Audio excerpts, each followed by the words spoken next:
Happy Monday, everybody. Good morning. It is the 7th of August. You know, I'm not much of a complainer. However, I do know that, given the situation, what's going on with the BC wildfires, and just how it's the dog day months of the dog days, summer dog days of Washington. You know, we just have these long days, and you know, I've had this desire to go out and hike and just see the outdoors, and haven't been able to do that. You know, maybe this is just a way for me to get that reminder that, you know what, you didn't take advantage of it last year.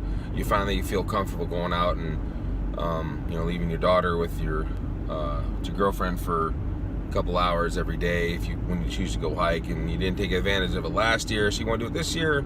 You're gonna throw a little wrench into the gears. Maybe that's what it is. But it's been tough with these, just with like sleep and trying to develop a system. And because she doesn't sleep at night when this weather gets like this, and it's just being hot, it's one thing, but to have the smoke that's coming down from BC to be, and what that's been doing is that's been holding the heat in and creating humidity. You know, so normally we're used to dealing with 88 degree days, no problems, but with the haze and the smoke, it has created it's the humid state that, you know, the only comfortable place in the house is in the one room we have AC in. You know, it's in Washington, we just don't have a necessity to have. I understand. I have a friend who works nights because of the job that he has, and he has to sleep during the day. Dude, sleep during the day when it's, you know, extremely hot out, it's difficult to do. So getting central air in that regard was understandable. But for us, it's just not, there's no ROI on it that you could really justify getting central air in Washington State. You know, when most of our summers are just, you get a couple of streaks where it's pretty hot, and you just got to deal with it. You know, fans usually can cut it, but this has been a tough summer.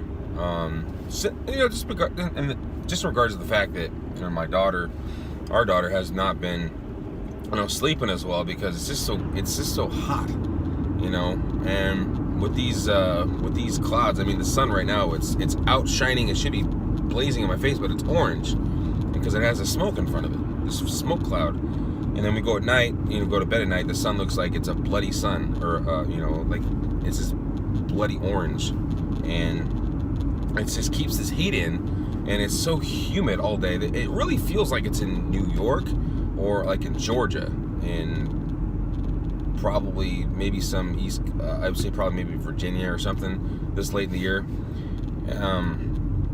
It's funny, I have a guy passing me up right now in a truck with a Confederate flag, and it's this is Puyallup.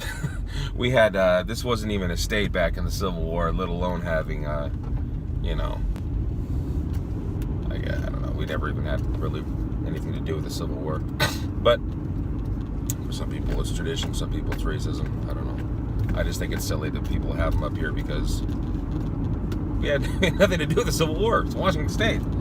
Anyway, so with the heat, it's just been tough. You know, I saw people who got out and did some hiking this weekend, some great photos, but it was tough to see anything. You know, people went up to go hike up to see some glaciers, and you couldn't see the glaciers because of the smoke.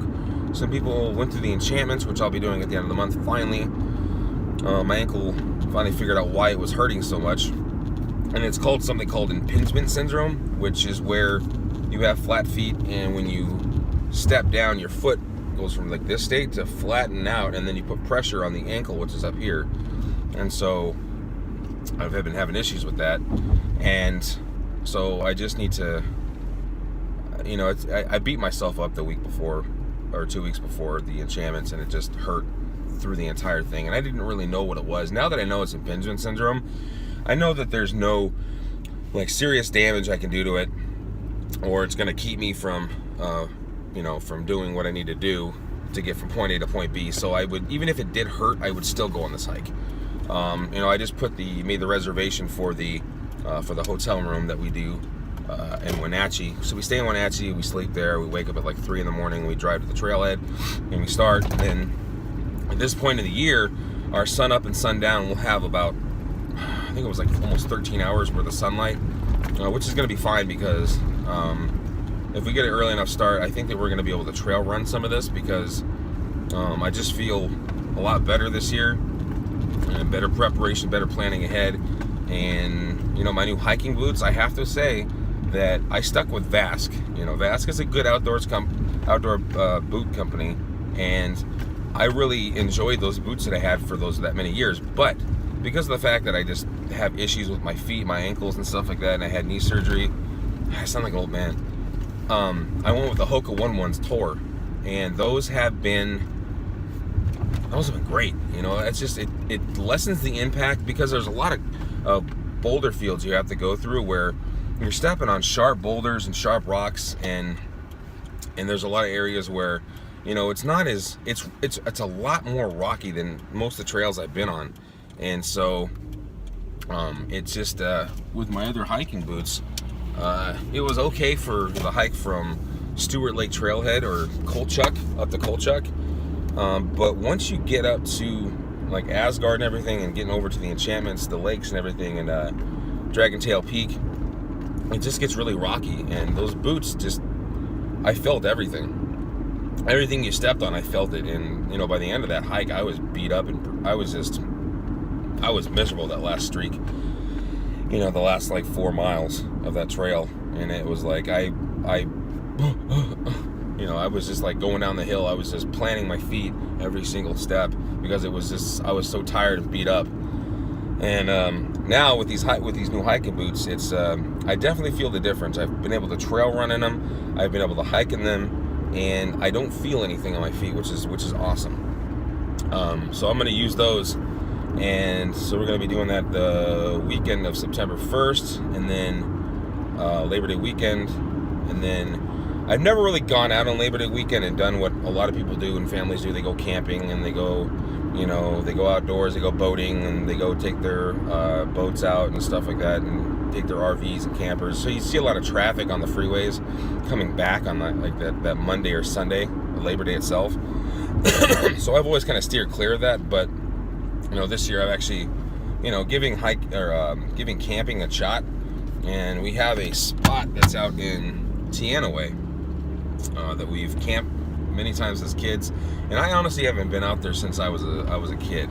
And my brothers have taken their families out there, and they said it's still just as fun as it was when we were kids, because there's a water hole and these water chutes that you hop in, and then they take you all the way down into the water hole and just drop you off in there. And it's nice for the kids. My daughter will not be able to do that.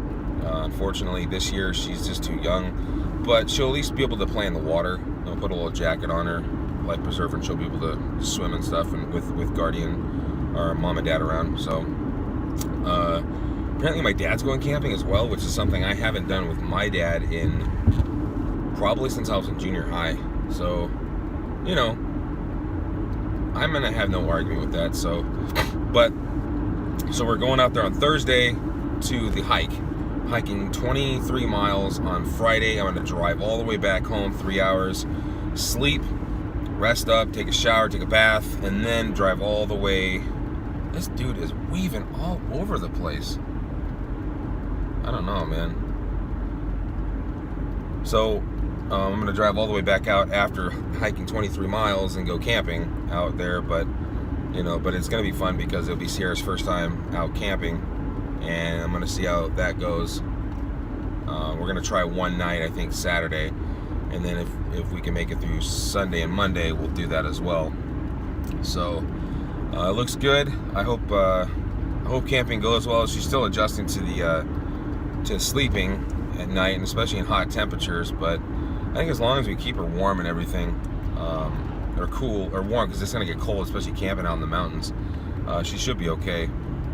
But yeah, I just feel the need that we need to at least get her acclimated to the outdoors and give it a try, because it's something that I love to do, and I've had to kind of put a hold on it for the last for the last 2 summers, because we have her.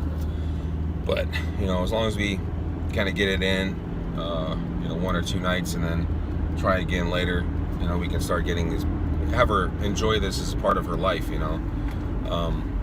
And then the hiking part I can kind of break in slowly too. So I just don't want my kid to be one of those indoor kids, you know, that never leave the house. And she loves to play, she loves the outdoors, so it makes sense that Daddy also loves that. And so camp and hiking will be part of our lives for forever. So that's what I have for Monday. I just hope that these smoke clouds clear. This humidity has been tough for a lot of people, especially us and my daughter, just sleeping at night. I hope that things get better. And the wildfires, I can't tell you how much those fires have affected us down here. Even in Portland, the EPA said the air quality was comparable to Beijing in China, even worse. So yeah, that's a concern for me. And they also, at her daycare, they won't let her go outside because of the air quality so poor. So we shall see. I'll keep you guys all posted. Hope you had a great weekend, and have a great week.